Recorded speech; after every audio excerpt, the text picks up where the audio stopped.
नमस्कार विद्यार्थी मित्रों, परिश्रम स्कूल वती विडियो लेक्चर में आप सर्वेનું हार्दिक स्वागत है। विद्यार्थी मित्रों, धोरण 12 विषय वाणिज्य व्यवस्था અને સંચાલન, જેમાં ચેપ્ટર નંબર 7, ચેપ્ટરનું નામ છે અંકુશ। અંકુશ એ સંચાલનનું એક કાર્ય છે।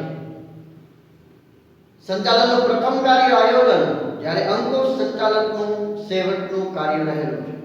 તેમ છતાં अति महत्वનું કાર્ય, સેવકનું કાર્ય હોવા છતાં અતિ મહત્વનું કાર્ય એટલે અંકુશ।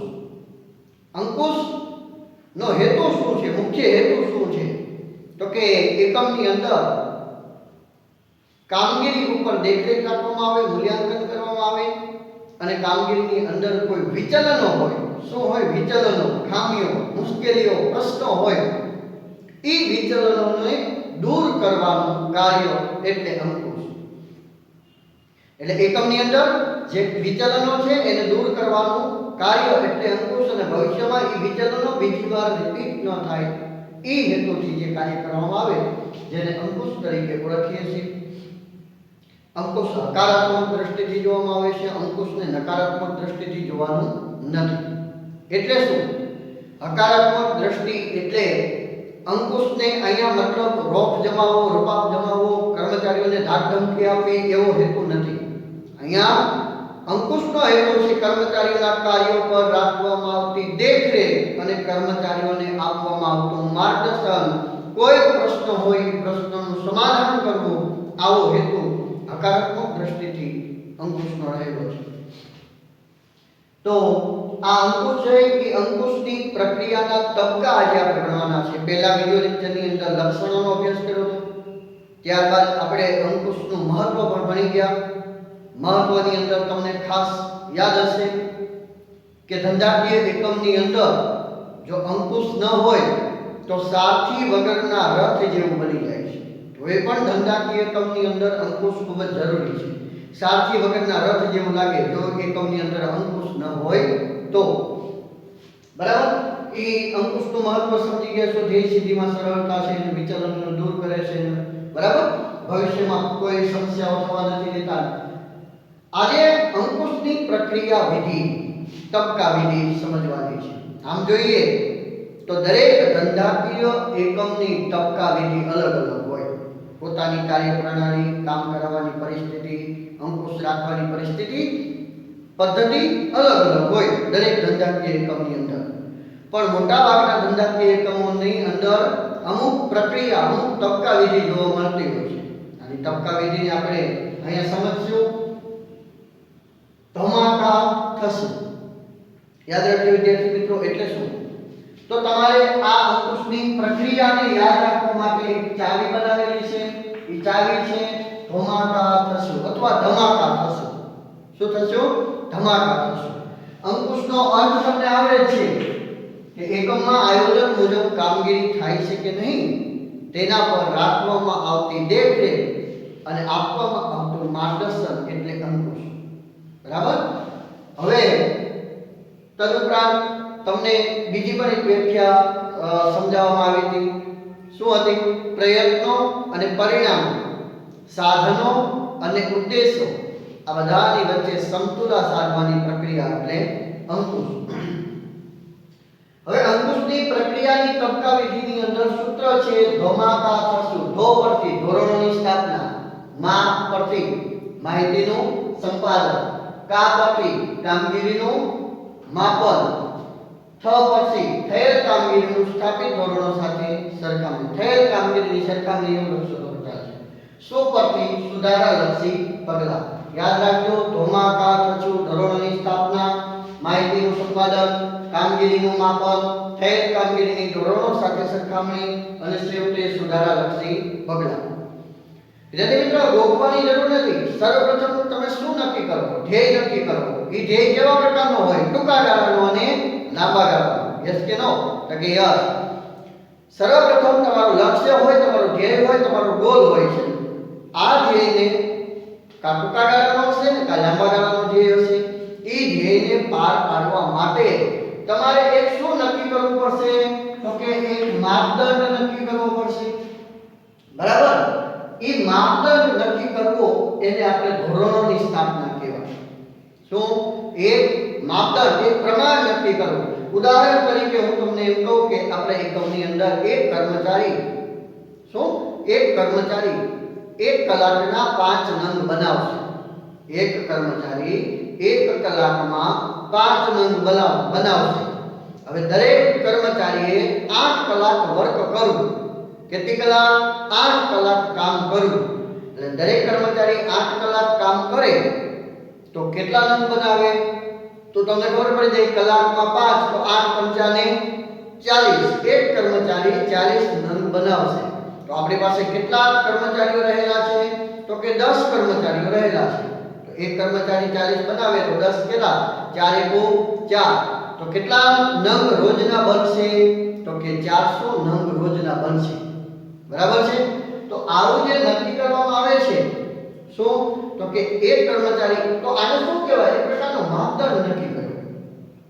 શું નક્કી કર્યો? માપદંડ નક્કી કરવામાં આવ્યો.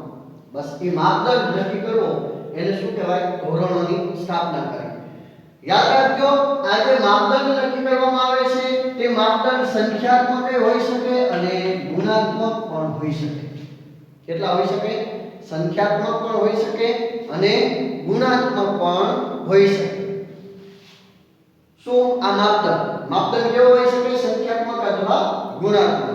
હમણાં અત્યારે મેં તમને ઉદાહરણ આપ્યું, એક કર્મચારી આટલા 5 નંગ બનાવશે, આખા દિવસના 40 નંગ બનાવશે. શું થયું? એક પ્રકારનું સંખ્યાત્મક માપન થયું. બરાબર? એ સંખ્યાત્મક માપદંડ નક્કી થયો. બીજું કેવો હોય? ગુણાત્મક માપન. ધોરણોની માપનની અંદર ગુણાત્મક પણ. ઓહો, આ કર્મચારી ઉત્સાહી છે, આ કર્મચારી ઝડપી છે, આ કર્મચારી નિયમિત છે. તો આ બધા શું થયા? તો કે એ ગુણાત્મક માપન થયા. એ માપન કેવા થયા? ગુણાત્મક. આ કર્મચારી 5 નંગ બનાવે છે, આ કર્મચારી 6 નંગ બનાવે છે. તો એ શું થયું? સંખ્યાત્મક માપન થયું. તો આમ ધોરણોની સ્થાપના કરવામાં આવે, એક માપદંડ નક્કી કરવામાં આવે. આ માપદંડ સંખ્યાત્મક કે ગુણાત્મક હોઈ શકે.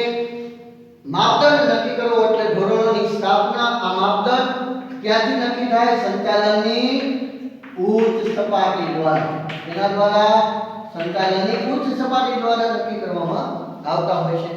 આ ધ્યેય જે છે એ ટૂંકા ગાળાનો કે લાંબા ગાળાનો હોય, એને પાર કરવા માટે એક માપદંડ નક્કી કરવામાં આવે. આ માપદંડ નક્કી કરવો એટલે ધોરણો. યાદ રાખજો, માત્ર પ્રશ્ન પૂછાય કે ધોરણો એટલે શું? તો ધોરણો એટલે એક પ્રકારનું પ્રમાણ, માપદંડ કે કર્મચારી 1 કલાકમાં આટલું કામ કરે તો 10 કલાકમાં કેટલું કરશે એવું માપદંડ નક્કી કરો એટલે ધોરણો કહેવાય. અને જે તમારો ધ્યેય છે, ધ્યેયને પાર પાડવા માટે માપદંડ નક્કી કરવો જ પડે. બરાબર છે?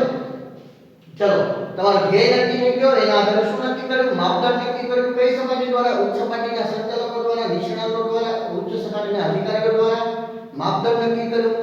હવે એ માપદંડ કેવો હોઈ શકે? સંખ્યાત્મક કે ગુણાત્મક હોઈ શકે છે. ચલો, બીજો પોઈન્ટ, માહિતીનું સંપાદન કરવું. ધોરણોની સ્થાપના થયા પછી માહિતીનું શું કરવું પડે? સંપાદન કરવું પડે. યાદ રાખજો, સંચાલનની 3 સપાટી, ઉચ્ચ સપાટી, મધ્ય સપાટી અને તળ સપાટી. આ ત્રણેય સપાટી વચ્ચે હવે શું કરવું પડશે?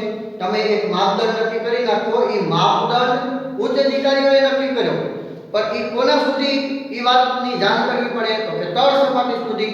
તો એની માટે શું કરવું પડે? તો કે માહિતીનું સંપાદન કરવું પડે. શું કરવું પડે? માહિતીનું સંપાદન કરવું પડે. એટલે કે ઉચ્ચ સપાટીથી તળ સપાટી અને તળ સપાટીથી ઉચ્ચ સપાટી સુધી તમામ કર્મચારીઓને જે નક્કી કરવામાં આવ્યું છે માપદંડ, જે નક્કી કરવામાં આવ્યું છે ધ્યેય, એની માહિતીનો ખ્યાલ હોવો જોઈએ. એના માટે માહિતીનું શું કરવું પડે? સંપાદન કરવું પડે. હવે આ માહિતીનું સંપાદન માટે શું કરવું પડે? કઈ રીતે થાય સંપાદન?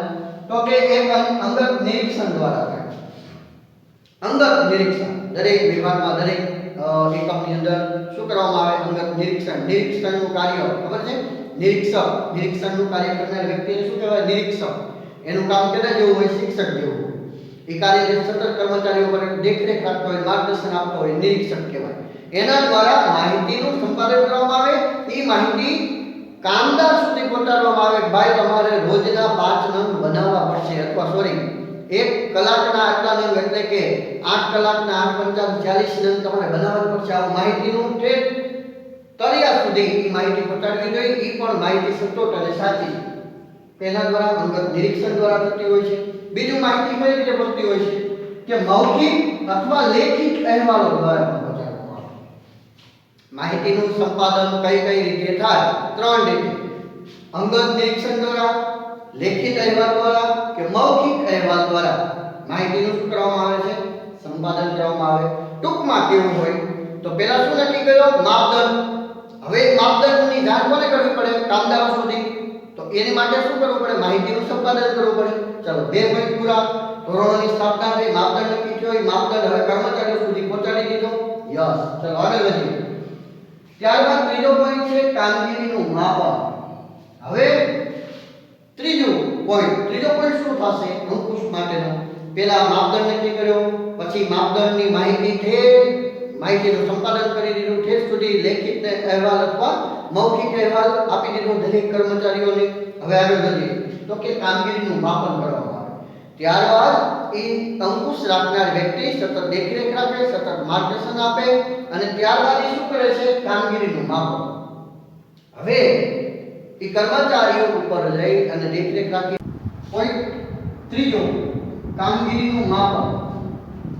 હવે પેલો પોઈન્ટમાં ધોરણોની સ્થાપના થઈ, માપદંડ નક્કી કર્યો, બીજા પોઈન્ટની અંદર માહિતીનું સંપાદન કર્યું લેખિત મૌખિક અહેવાલો દ્વારા, અને ત્રીજો પોઈન્ટ છે કામગીરીનું માપન કરવું. યાદ રાખજો કે આપણે જે માપદંડ નક્કી કર્યો છે તે માપદંડ મુજબ કામગીરી થાય છે કે નહીં એના માટે કામગીરીનું શું કરવું પડે? તો કે માપન કરવું પડે. કેટલી કામગીરી થઈ છે, કેટલા સમયમાં થઈ છે, કેવી રીતે થઈ છે, ઝડપથી થઈ છે કે ધીમી થઈ છે, એટલા માટે જાણવા માટે કામગીરીનું માપન કરવું પડે. આ કામગીરીનું માપન પણ ગુણાત્મક પદ્ધતિ અથવા તો સંખ્યાત્મક પદ્ધતિથી શું કરવામાં આવશે? કામગીરીનું માપન કરવામાં આવતું હોય છે. હવે કામગીરીનું માપન થયા પછી આગળનો પોઈન્ટ, થયેલી કામગીરી સ્થાપિત ધોરણો સાથે સરખામણી. યાદ રાખજો, કામગીરીનું માપન કર્યું ને તો એ કામગીરી તેની સાથે સ્થાપિત જે ધોરણો છે તેની સાથે બંને વચ્ચે શું કરવાની? સરખામણી કરવાની. પહેલા માપદંડ નક્કી કર્યો, પછી માહિતી પૂરી પાડી, માહિતીનું સંપાદન કર્યું, પછી કામગીરીનું માપન કર્યું કે કામગીરી બરાબર થાય છે. કામગીરીનું માપન કર્યા પછી તે કામગીરી અને જે માપદંડ નક્કી કર્યો છે, જે ધોરણો નક્કી કર્યા છે, બંનેને સરખાવવામાં આવે કે આપણે જે ધોરણો નક્કી કર્યા છે એ મુજબ કામગીરી થઈ છે કે નહીં. આમ થયેલી કામગીરીને સ્થાપિત ધોરણો સાથે સરખામણી કરવાથી સ્પષ્ટ ખ્યાલ આવશે કે આપણે કામગીરી યોગ્ય મુજબ એટલે કે ધ્યેય મુજબ થઈ છે કે નહીં. બરાબર છે? અને ધ્યેય મુજબ થઈ હોય તો બરાબર છે, ન થઈ હોય તો શું કરવું પડે? તો ન થઈ હોય એટલે કે તો સુધારાલક્ષી પગલાં લેવા પડે. એટલે કે આગળનો પોઈન્ટ. હવે સુધારાલક્ષી પગલાં કેવી લેવા પડે? તો કે કાંઈક શું સર્જાનું હોય તો કે વિચલન, કાંઈક એમાં ખામીઓ સર્જાની હોય, કાંઈક પ્રશ્નો ઉદ્ભવ્યા હોય, કાંઈક આપણને નડતરરૂપ છે, વિચલનો છે. બસ અહીંયા છેલ્લો પોઈન્ટ અંકુશની પ્રક્રિયાની તબક્કા વિધિનો કેવો છેલ્લો પોઈન્ટ કે સુધારાલક્ષી પગલાં. શું કરવું પડે? તો કે સુધારાલક્ષી પગલાંની અંદર વિચલનો જે રહી ગયા હોય, ખામી રહી ગઈ હોય એને દૂર કરવાનું. કેમ વિચલનો છે એ ખબર પડી તો કે પહેલા એક માપદંડ નક્કી કર્યો, પછી માપદંડ મુજબ તમામ કર્મચારીઓને એની જાણકારી આપી દીધી, પછી એ જે માપદંડ નક્કી કર્યો છે એ મુજબ કામગીરી થઈ છે કે નહીં કામગીરીનું માપન કર્યું, પછી કામગીરીનું માપન કર્યા પછી કામગીરી અને જે માપદંડ નક્કી કર્યો, ધોરણો નક્કી થયા, આપણે ધ્યેય છે એ બંને વચ્ચે સરખામણી કરી. બંને વચ્ચે સરખામણી કરતા ખબર પડી કે ધ્યેય મુજબ કામ થયું છે કે નથી. હવે ન થયું હોય તો શું કરવું પડે? સુધારાલક્ષી પગલાં. ન થયું હોય એનું કારણ હોય, કાંઈક વિચલનો હોય, બસ એ વિચલનો શું કરવાના? દૂર કરવા પડે. અને એ વિચલનો દૂર કરવા માટે શું કરવું પડે? સુધારાલક્ષી પગલાં લેવા પડે. હવે આ વિચલનોને દૂર કરવા માટે સુધારાલક્ષી પગલાં કેટલા પ્રકારે? તો કે 3 પ્રકાર લઈ શકાય. એક, પરિસ્થિતિમાં ફેરફાર ન કરવો. યાદ રાખજો, જ્યારે ધોરણો નક્કી કર્યા છે, માપદંડ નક્કી કર્યો છે તે અને કામગીરી જે થઈ છે તે બંને વચ્ચે કેવો સામાન્ય તફાવત હોય. કેવો તફાવત હોય? સામાન્ય તફાવત હોય. બહુ જાજો ડિફરન્ટ હોય નહીં. એનો મતલબ ધ્યેય મુજબ કામગીરી થતી હોય, થોડો ઘણો નોર્મલ તફાવત તફાવત જોવા મળે તો પરિસ્થિતિમાં ફેરફાર કરવામાં આવતો નથી. તો ધોરણમાં કાંઈ ફેરફાર ન કરે એ મુજબ એકમની કામગીરી આગળ વધશે. બીજો પરિસ્થિતિમાં ફેરફાર કરી વિચલનોને શું કરવા? દૂર કરવા. યાદ રાખજો કે ધોરણો અને કામગીરી બંનેની સરખામણી કરતા કંઈક વિચલનો સર્જાણા બંને વચ્ચે કેવો તફાવત હોય? મોટો તફાવત હોય. એટલે કે તમારા સ્થાપિત ધોરણો જે માપદંડ નક્કી કર્યો માપદંડ ક્યાંય હોય અને કામગીરી ક્યાંય બેને તાલમેલ હોય નહીં. એનો મતલબ ધ્યેય મુજબ કામગીરી થતી હોય નહીં. એનો મુજબ કર્મચારીઓ માપદંડ મુજબ કામગીરી કરતા નથી. તો શું કરવું પડે?